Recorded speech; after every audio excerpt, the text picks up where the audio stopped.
Milestone school and কলেজে মর্মান্তিক বিমান দুর্ঘটনায় ৩ দিন পর ক্যাম্পাসে ফিরেছেন শিক্ষক কর্মকর্তা কর্মচারীরা। সকাল থেকেই ক্যাম্পাসে আসতে শুরু করেন তারা।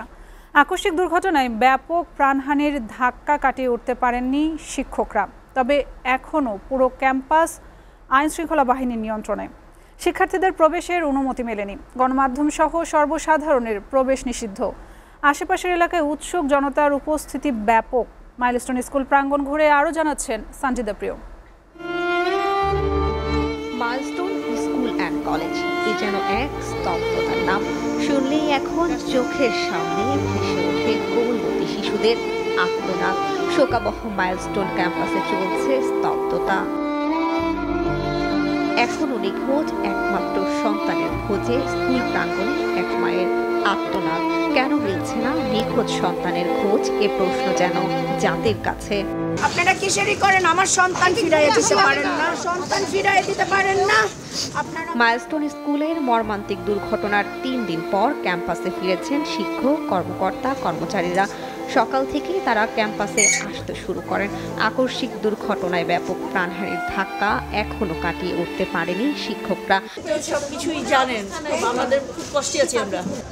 বিমান দুর্ঘটনায় শিক্ষক শিক্ষার্থী সহ অভিভাবকরাও ট্রমাটাইজ। তাদের সাহস জোগাতে কাজ করছে স্কুল কর্তৃপক্ষ গঠিত কমিটি। চলছে হতাহতের তালিকা তৈরির কাজ।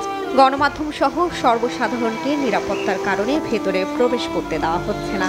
রয়েছে আইন শৃঙ্খলা বাহিনীর কড়াকড়ি। তবে পূর্ব পাশে বিমান বিধ্বস্ত স্থানটির একাংশের বাইরে থেকে দেখার সুযোগ পাচ্ছেন জনতা। অনেকে ছবি তুলছেন, ভিডিও করছেন। তারা বলছেন সবাই ট্রমাটাইজ। গণমাধ্যমের খবর দেখে ঘটনার ভয়াবহতা সচক্ষে দেখতে এসেছেন তারা। শুনছিলাম যে এটা কি রকম একটা পরিস্থিতি, তাই একটু লক্ষ্য করে দেখতে আসলাম। মর্মান্তিক একটা ঘটনা শোনার পরে কেন যেন নিজের মন মানতেছে না যে একটু হলেও দাঁড়াই। আমরা তো কিছু করতে পারবো না। স্কুল কলেজে এখন পর্যন্ত তো হয় নাই, এই ফার্স্ট। আমরা আমাদের ভাই বোন হারিয়েছি।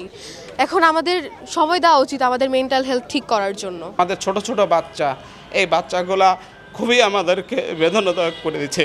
উত্তরার দিয়াবাড়ির মাইলস্টোন স্কুল অ্যান্ড কলেজে বিমান বাহিনীর প্রশিক্ষণ বিমান বিধ্বস্ত হয়ে ব্যাপক প্রাণহানি ঘটে, যাদের অধিকাংশই কোমলমতি শিক্ষার্থী।